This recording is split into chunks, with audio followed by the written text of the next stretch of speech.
शिव चर्चा गीत है। जय हो महादेव। हमारे माँ पवन गाती हैं, यही गीत गाती हैं।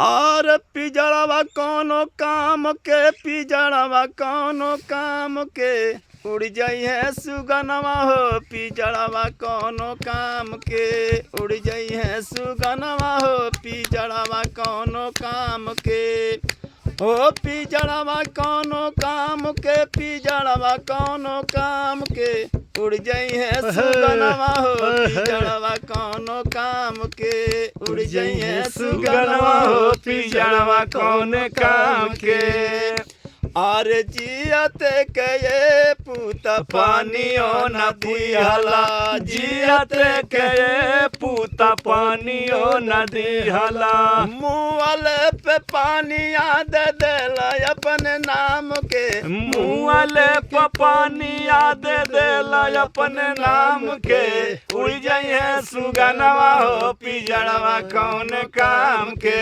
उड़ जाइए सुगनवा हो। पिजड़वा कौन काम के, जियते के ये पूत बछिया नदी हला। जियते के ये पूत बछियो नदी हला।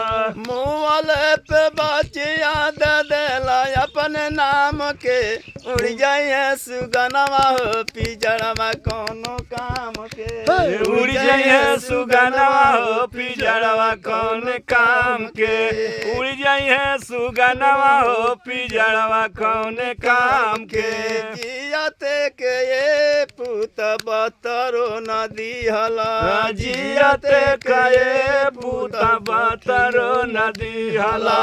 मुँहले पे कफन दे देला अपने नाम के।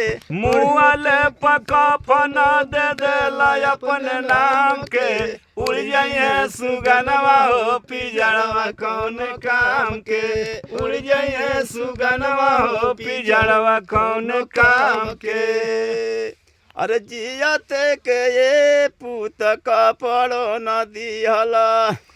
अरे मुँहले पीताम्बरी ओढ़वला अपने नाम के, उड़ जाइए सुगनवा हो। पिजड़वा कौन काम के, उड़ जाइए सुगनवा हो। पिजड़वा कौन काम के, हमारो साहेब भैया तीन नियम दिहले। हमारो साहेब भैया तीन नियम दिहले। और नीलम दीदी कैली अब ऐलान अपने नाम के, उड़ जाइए सुगनवा हो। पिजड़वा कौन काम के, उड़ जाइए सुगनवा हो। पिजड़वा कौन काम के, पिजड़वा कौनो काम के, पिजड़वा कौनो काम के, उड़ जाइए सुगनवा हो। पिजड़वा कौनो काम के। बहुत बढ़िया मिश्रा जी, यह गाना जो है आपका जो है संदेश टाइप का गाना है समाज को, जो है कि जियते लोग कुछ नहीं कर पावत, मरले के बाद तमाम तरह का चीज करता ही है। हाँ, बहुत अच्छा लगल।